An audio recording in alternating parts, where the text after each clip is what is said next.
For example, I have multiple clients that have really high car payments, and nothing inherently wrong with that. Having a nice car, there's nothing wrong with that if you value that. But what I find with most people is that they don't really value the luxury car or luxury items. They value their time more and experiences more. And so my job and what I've done with clients in the past is say, why are we, sending $700 to pay the car note every month when we could use that $700 or $500 if we got a lower car payment towards traveling, right, and doing something that you actually value.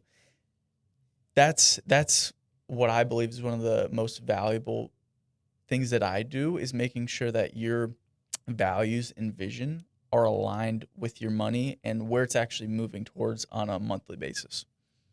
Wow.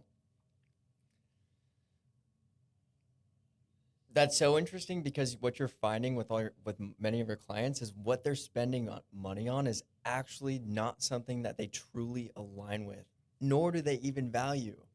They're spending money on something that they don't even align with personally. And you mentioned Life Compass on this, and I want to go into this. So and you kind of touched on it here. So when you're talking about Life Compass, what is that, and why is it so important for people to have a why and a direction behind their financial decisions? Yeah.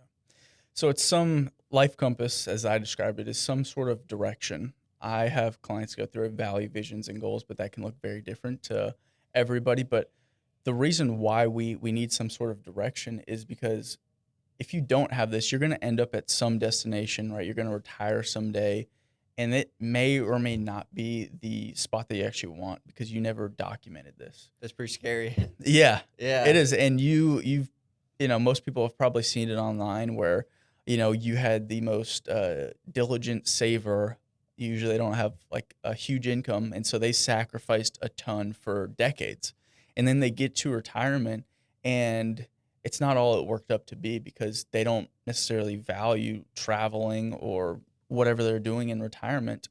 And so for them, it's not worth it. And they just spent their whole life saving and sacrificing for something that doesn't even fulfill them. So that's something that you got to make sure, at least a rough draft. And your vision is going to change over time. Your values usually don't change that much over time. Your vision is going to change as you have kids. Different complexity comes into your life.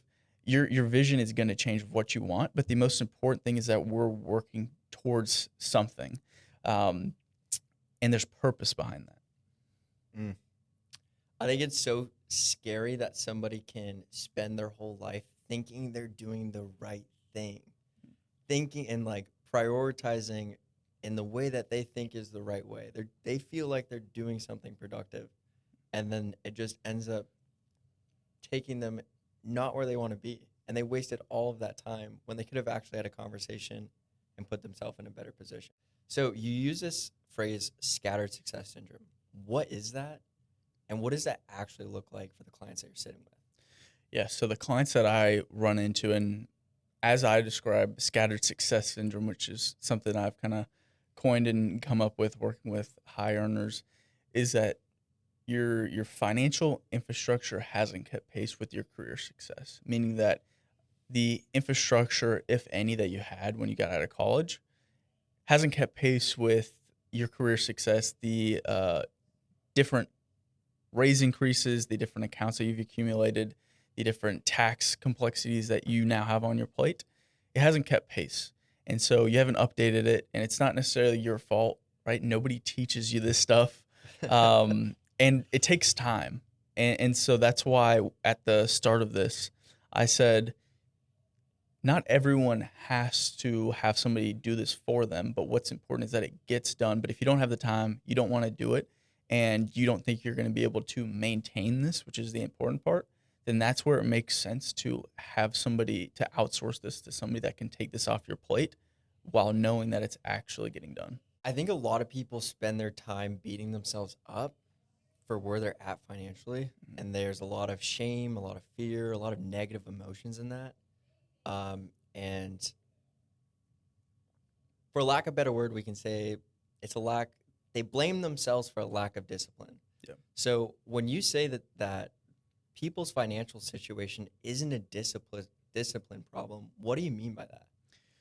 Yeah. So I've run into so many high earning professionals that want to save, right? They want to align their values with their money. But the main thing that I've seen is that while especially traditional budgeting requires so much discipline to not only track every expense and to make sure you're staying within your category range that you've set out, that there's a better way to do it that takes the discipline out of it. And so that's why I say discipline isn't necessarily the issue. It's a symptom of not having the correct financial infrastructure in your life. And so what that actually looks like in practice, let's say for your financial management, how you deal with money on a daily basis, is having your cash flows automated. So your savings happens before you ever see the money. So the money that is in your bank account is yours to spend guilt free on gas, groceries, and actual guilt free spending. That way, one, from a time perspective, you're not tracking transactions, and most people do not like doing that, especially high earners that are very limited on time. But you don't have to stay within budget categories. And so this allows you to spend more freely while knowing that your savings and your investments are handled before you ever see the money. So that's something that honestly my clients, one of the things that they value most, because you deal with money every day. You might not realize how you're dealing with your money on a daily basis as far as how much mental accounting and stress that it's actually causing you. But once you get to that level of income, it doesn't make sense to track expenses anymore, just from a time perspective alone, but also from a discipline perspective. And you're already doing this. Most high earners are already doing this in the form of a 401k, right? The 401k, the savings is happening before you ever get the money.